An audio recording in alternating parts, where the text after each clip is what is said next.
Question number 7, Melissa Lee.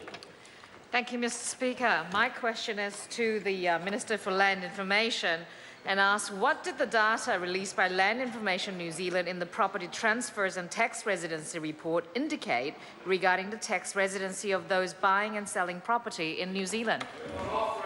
The Honourable Louise Upston.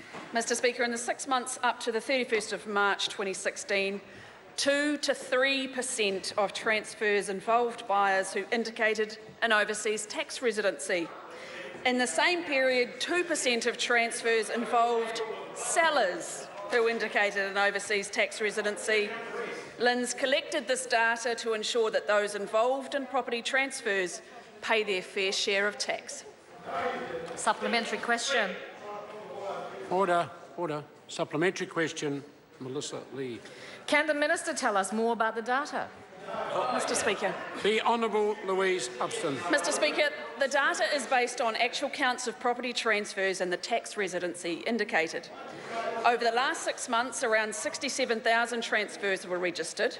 This equates to about 1,692 being overseas tax residents, and the data was collected for tax purposes. LINZ also asked questions about the type of property, the person's connection to New Zealand and their intention to reside at the property. 90% of the respondents indicated there was a home, and of those, 97% were New Zealand residents, citizens, or on a work or student visa. The only area where there has been concern, Mr. Speaker, about the data is the third question about the people's intention to live at the property. The way this question was answered showed LINZ in some cases people had misinterpreted whether the question applied to them, and LINZ is working on better guidance to support that final question. Supplementary. Supplementary question, Melissa Lee. How does this compare with other data that the Minister has seen? Order again. Mr. I Speaker. just caution the Minister in answering. The Honourable Louise Upston. Mr. Speaker, the data released by the government yesterday is credible and puts into perspective our long-term objective to get accurate information on property transfers by tax residency. It's about ensuring those who earn income off property pay their fair share of tax. Order.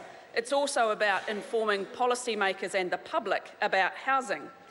Mr. Speaker, in comparison, I have seen data by others that is purely based on Chinese-sounding surnames and has got nothing to do with fact. Supplementary question, Phil Twyford.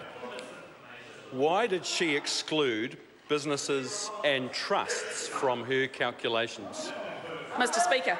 The Honourable Louise Upston. Unfortunately, that member doesn't understand what the report says.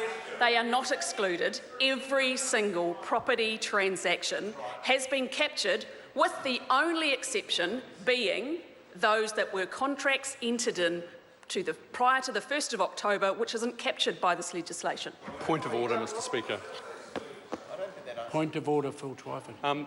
I believe that was a very straight question, and to say the answer was obtuse would be under.